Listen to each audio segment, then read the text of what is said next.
पहिले प्रेम, Marathi love story. प्रत्येकजण कधी ना कधी प्रेमात पडतो आणि हे प्रथम सांगितले जाते. प्रेम कोणीही विसरत नाही. पहिलं प्रेम ते असतं जे प्रत्येकाच्या आयुष्यात एक नवीन अनुभूती आणते. पहिलं प्रेम हा आयुष्यातील सर्वात सुंदर क्षणांपैकी एक असतो. पण खूप कमी लोक भाग्यवान असतात की त्यांना त्यांचे पहिले प्रेम त्यांचे शेवटचे प्रेम असते. अशीच एक कथा आहे प्रीती आणि अमितची. प्रीती आणि अमित एकाच शाळेत शिकले. अमित 10वीत तर प्रीती 9वीत होती. दोघेही एकमेकांना पसंत करत होते पण एकमेकांना हे सांगायची हिंमत कधीच कोणाची झाली नाही. दोघांच्या डोळ्यात एकमेकांबद्दलचे प्रेम स्पष्ट दिसत होते. शाळेच्या संमेलनात दोघेही एकमेकांना रोज पाहत असत आणि दोघांच्याही चेहऱ्यावर हसू होते. जेव्हा उन्हाळ्याच्या सुट्ट्या चालू होत्या आणि अमित प्रीतीला खूप मिस करत होता कारण शाळा अजूनही बंद होती आणि ते एकमेकांना पाहूही शकत नव्हते आणि त्यांचे घरही एकमेकांच्या जवळ नव्हते. खूप विचार करून एक दिवस अमितने प्रीतीला फेसबुकवर शोधायला सुरुवात केली. कदाचित तिचे खाते असेल. दोघेही एकमेकांशी शाळेत कधीच बोलले नव्हते आणि सोशल मीडियावरही एकमेकांना फॉलो करत नव्हते. आता शाळा बंद झाल्या होत्या. अमित स्वतःला थांबवू शकला नाही. फेसबुकवर प्रीती नावाच्या अनेक मुली सापडल्या पण तो शोधत असलेली प्रीती सापडली नाही. अमित खूप उदास झाला. प्रीतीला बघून तो खूप बेचैन होत होता. पण तो काहीच करू शकत नव्हता. दुसरीकडे प्रीती सुद्धा अमितला बघण्यासाठी शाळा उघडायची वाट पाहत होती. प्रीती 9वीत होती, म्हणून ती तिच्याकडे गेली. लोकांनी तिला फोन दिला नव्हता. त्यामुळे ती सोशल मीडियावर नव्हती. शाळा सुरू व्हायला अजून 15 दिवस बाकी होते. दोघेही एकमेकांना पाहण्यासाठी उत्सुक होते. शेवटी 15 दिवसांनी शाळा उघडली. दोघेही शाळेत जाण्यासाठी खूप उत्सुक होते. अमित शाळेच्या वेळेच्या 10 मिनिटे आधी गेला आणि शाळेच्या गेट बाहेर प्रीतीची वाट पाहत उभा राहिला. सर्व मुले एक एक करून शाळेत येत होती पण तो आला नाही. प्रीतीला अजून दिसले. गेटवर उभा असलेला वॉचमन म्हणाला, "आत जा, आता गेट बंद होणार आहे." अखेर अमित काय करणार? तो आत गेला आणि वर्गाची बॅग ठेवली आणि प्रार्थनेसाठी असेंब्लीमध्ये गेला.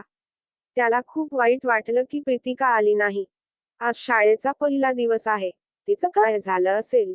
अमितचे लक्ष पूर्णपणे प्रार्थनेकडे नव्हते. प्रार्थना संपली आणि सर्व मुलं आपापल्या वर्गात जायला लागली. तेव्हा अमितने पाहिलं की प्रीती तिच्या वर्गाच्या मागच्या बाजूला उभी होती. तेव्हा त्याला समजलं की प्रीती उशिरा आली असावी. तिला पाहून अमितला खूप आनंद झाला. अमित तिच्यावर खूप खुश होता. बोलायचं होतं. एकदा असं घडलं की अमित आणि प्रीती दोघांच्याही चेहऱ्यावर हसू फुललं होतं. दुपारच्या जेवणाची वेळ होती तेव्हा अमित प्रीतीशी बोलायचा प्रयत्न करत होता. म्हणूनच ती तिचा टिफिनही खात नाही. तो प्रीतीच्या वर्गाबाहेर चक्कर मारत होता की प्रीतीशी कधी बोलायची संधी मिळेल आणि तो तिला शाळेनंतर थांबायला सांगू शकेल. तेवढ्यात त्याला प्रीती वर्गातून बाहेर पडताना दिसली. ती एकटीच होती. संधी पाहून अमितने प्रीतीला सांगितले की शाळा सुटल्यावर कृपया थोडा वेळ शाळेच्या बाहेर बस स्टॉपवर थांब. त्याला पाहून प्रीती ठीक आहे म्हणाली आणि निघून गेली. शाळेची वेळ लवकर संपायची वाट बघत दोघेही आपापल्या वर्गात गेले. प्रीतीच्या मनात अनेक प्रश्न धावत होते. काय बोलणार अमित? काय बोलू त्याच्याशी? शाळेची वेळ संपली. सर्व मुले आपापल्या घरी निघून गेली. प्रीती आणि अमित देखील शाळा सोडून बस स्टॉपवर गेले.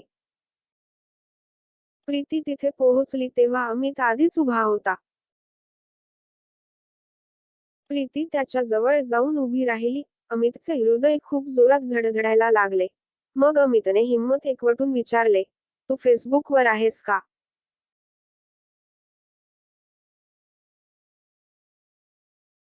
ती म्हणाली, "नाही. माझ्याकडे फोन नाही." अमितने विचारले, "का?" तर प्रीती म्हणाली, आता मी 9वीत आहे आणि मला माझ्या घरी फोन वापरायचा आहे. अमित म्हणाला, ठीक आहे. मग दोघांमध्ये थोडी शांतता झाली त्यांच्यापैकी. मग अमितने विचारले, आज शाळेत उशीर का आलास? प्रीती म्हणाली, माझी बस चुकली होती. मला उशीर झाला. तर प्रीती म्हणाली, तू माझी वाट का पाहत होतेस? अमित किंचित हसला आणि म्हणाला, हो. मग अमितने विचारले, तू आता घरी जाणार आहेस तर मला तुझ्याशी बोलायचे आहे, तर मी तुझ्याशी कसा बोलू? तुझा नंबर द्या. प्रीती म्हणाली, तुला काय बोलायचं आहे? अमित म्हणाला, असं कोणीतरी हरकत नाही. पण तरीही बोलायचं वाटत असेल तर. अमित थोडा वेळ तिथेच थांबला आणि प्रीतीशी कसं बोलावं याचा विचार करत तो घरी गेला. तो प्रीतीला खूप मिस करत होता. दुसरीकडे प्रीतीला सुद्धा रात्रभर झोप आली नाही. तिला सगळं आठवत होतं, तिच्या आणि अमितमध्ये काय झालं होतं. बस स्टॉपवर आज पहिल्यांदाच दोघे एकमेकांशी बोलले. दुसऱ्या दिवशी पुन्हा दोघे शाळेत भेटले. दोघेही एकमेकांना परत पाहून आनंदित झाले. असे काही दिवस चालले. दोघेही थोडा वेळ बस स्टॉपवर भेटायचे आणि मग स्वतःहून जायचे. एक दिवस अमितला वाटलं, माझं काम झालं आणि मी असं जगू शकत नाही. आता मी प्रीतीला माझ्या मनाची गोष्ट सांगेन. मग काय, दुसऱ्या दिवशी जेव्हा तो बस स्टॉपवर प्रीतीला भेटायला गेला तेव्हा त्याने खूप हिंमत एकवटली. अमित आतून खूप घाबरला होता की प्रीती काय बोलणार. बस स्टॉपवर प्रीतीला भेटल्यावर प्रीती त्याच्याशी बोलत होती. तिची परीक्षा. म्हणूनच अमित मध्येच म्हणाला, मला तुझ्याशी काहीतरी बोलायचं आहे. प्रीती म्हणाली, हो बोल. अमित गप्प झाला, त्याचे दोन्ही पाय थरथरू लागले. मग त्याने डोळे मिटले आणि पटकन म्हणाला, आय लव्ह यू. हृदय जोरात धडधडू लागले. तो काय म्हणाला ते समजू शकले नाही. अमित तिला बोलला, काहीतरी बोल. तुला माझ्याबद्दल काय वाटतं? प्रीती गप्प बसली. अमित म्हणाला, मी तुझ्या उत्तराची वाट पाहीन. आणि तिथून निघून गेला. प्रीती तिथेच थांबली आणि मग थोड्याच वेळात आली. आणि ती पण निघून गेली. रात्रभर दोघांनाही झोप लागली नाही. प्रीती विचार करत राहिली, काय सांगू अमितला? हे सगळं बरोबर होतंय की अयोग्य? अमित उद्या प्रीतीच्या उत्तराची आतुरतेने वाट पाहत होता.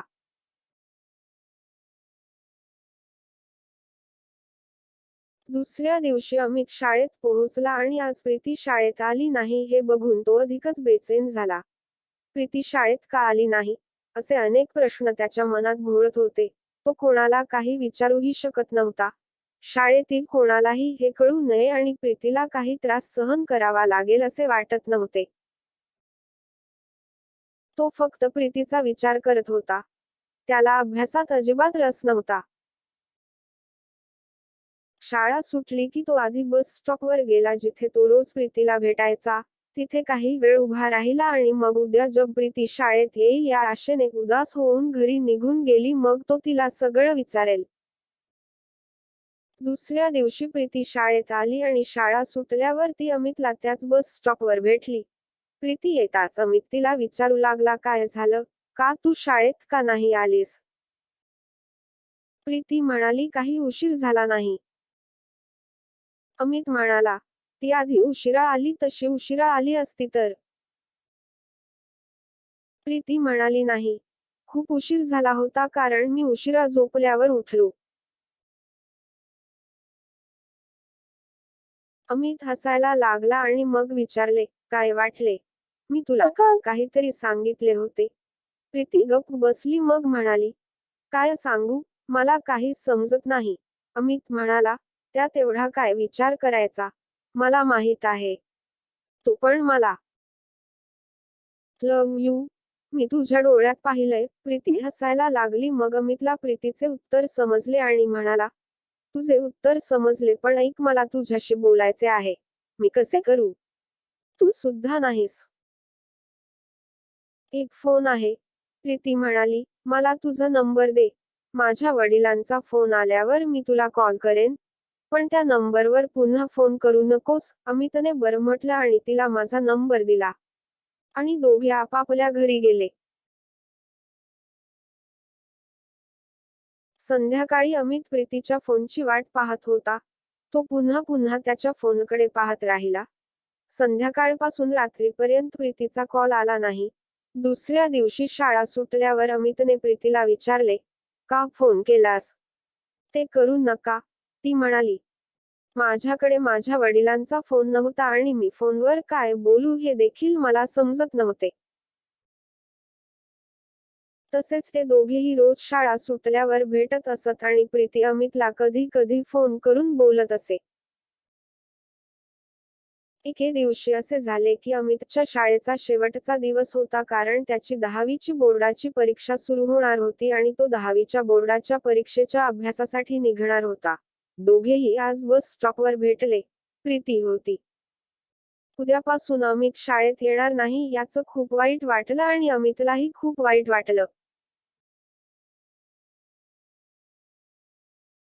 प्रीती अमितला म्हणाली, बोर्डाच्या पेपरसाठी चांगला अभ्यास कर. अमित म्हणाला, हो. अमितच्या डोळ्यात अश्रू आले आणि तो म्हणाला, उद्यापासून मी तुला भेटू शकणार नाही.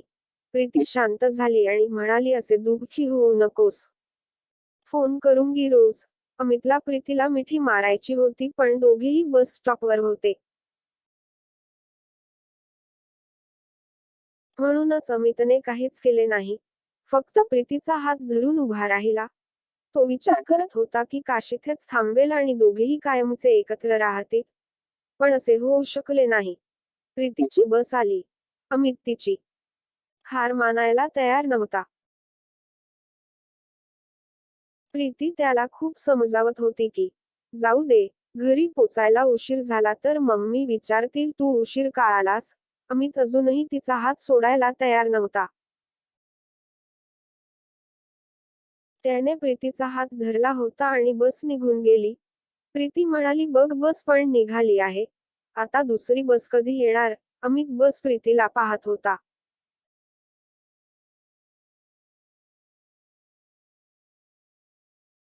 थोड्याच वेळात दुसरी बस पण आली. यावेळी प्रीती म्हणाली, प्लीज मला घरी जाऊ द्या. मला उशीर झाला तर खूप शिव्या दिल्या जातील. अमित म्हणाला, पहिले वचन दे की तू मला रोज फोन करशील. प्रीती म्हणाली, हो मी करणार. यावेळी अमितने प्रीतीचा हात सोडला आणि प्रीती बसकडे गेली. अमित तिथेच प्रीतीला बघत उभा होता. प्रीतीने बसच्या खिडकीतून बाय म्हटलं आणि मग बस निघून गेली.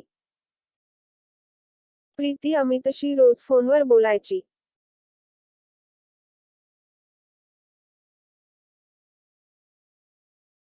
परीक्षेला 2 दिवस बाकी असताना अमितला प्रीतीला भेटायचे होते. एके दिवशी अमित प्रीतीला न सांगता त्याच बस स्टॉपवर शाळेच्या ड्रॉप ऑफवर गेला जिथे ते रोज भेटायचे. प्रीती त्याच बस स्टॉपवर शाळा सुटल्यावर घरी जाण्यासाठी ती आली. तिने पाहिलं की अमित बस स्टॉपवर आहे. अमितला दुरून पाहून ती खुश झाली. मग तिने ना उजवीकडे बघितले ना डावीकडे आणि पळत पळत बस स्टॉपवर पोहोचली. तिला खूप आनंद झाला. अमितकडे जाताच ती म्हणाली, तू इथे आहेस. काल तू मला फोनवर सांगितले नाहीस की तू येणार आहेस. अमित म्हणाला, कारण मला तुला सरप्राईज द्यायचे होते. म्हणून मी नाही बोललो. प्रीती म्हणाली, तू मला भेटायला आलास हे बरे झाले.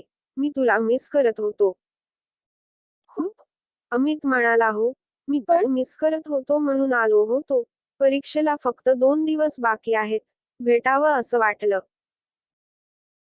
प्रीतीने विचारले, तुझा सगळा अभ्यास झाला आहे का? अमित म्हणाला, हो.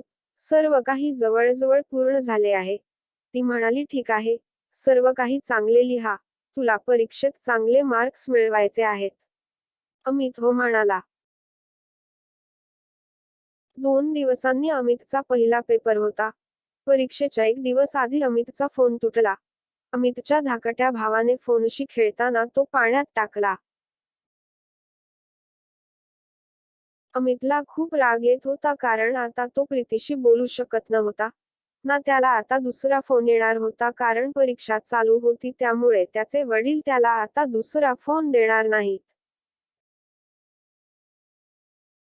पलीकडे प्रीतीला पण खूप काळजी वाटत होती की काय झालं आता अमितचा फोन का चालत नाहीये. मग तिला वाटलं कदाचित तो अभ्यास करत राहिला असता, मग त्याने फोन बंद केला असता. परीक्षा संपताच कदाचित अमित तिला भेटायला येईल याची प्रीती वाट पाहत होती. परीक्षा संपल्याबरोबर प्रीतीला भेटायला जायचे असे अमितला वाटले होते. अखेर तो दिवस आला. आज अमितची शेवटची परीक्षा होती. परीक्षा संपल्यावर तो प्रीतीला भेटायला थेट बस स्टॉपवर जाणार म्हणून अमितला खूप आनंद झाला. आज त्याची हिंदी विषयाची परीक्षा होती.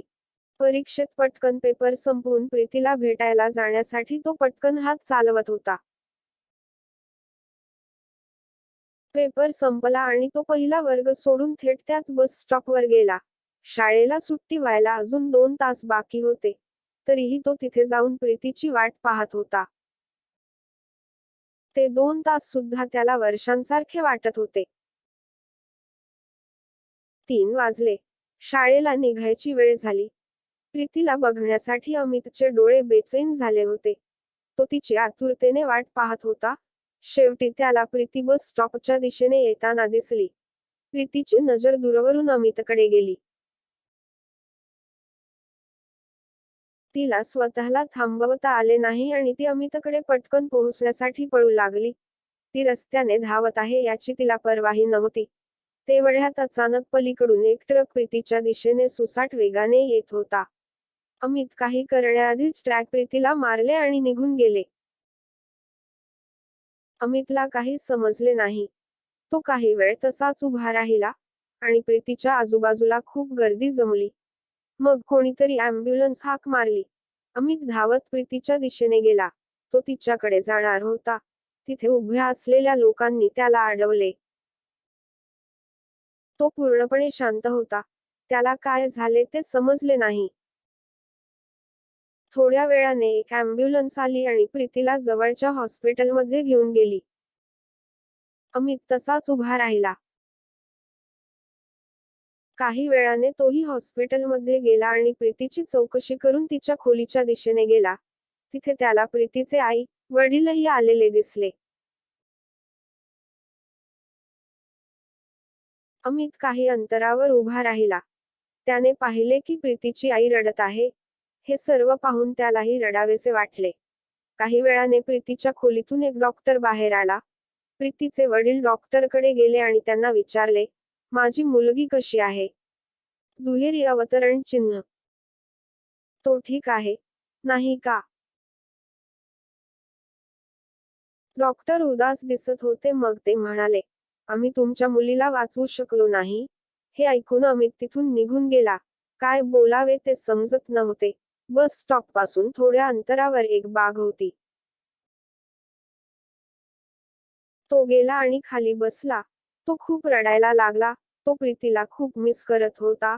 तो विचार करत होता की प्रीती आज तिच्यामुळे त्याच्या सोबत नाही. आज ना तो तिला भेटायला येणार ना हे सर्व घडले असते. संध्याकाळ झाली होती. अमित वाहा तिथे बसून खूप रडत होती. तेवढ्यात कोणीतरी अमितला रडताना दिसले आणि त्याला विचारले, काय झाले, तू इथे बसून का रडत आहेस? अमित काही बोलला नाही. मग तो माणूस म्हणाला, घरी जा, खूप उशीर झाला आहे. तुझे आई वडील तुझी वाट पाहत असतील. तिथून उठून सावकाश चालत घरी आला. त्याची आई त्याला विचारू लागली की तो इतका वेळ कुठे होता आणि आजची परीक्षा कशी होती. अमित बरं आहे म्हणाला आणि परीक्षेनंतर मित्राच्या घरी गेला.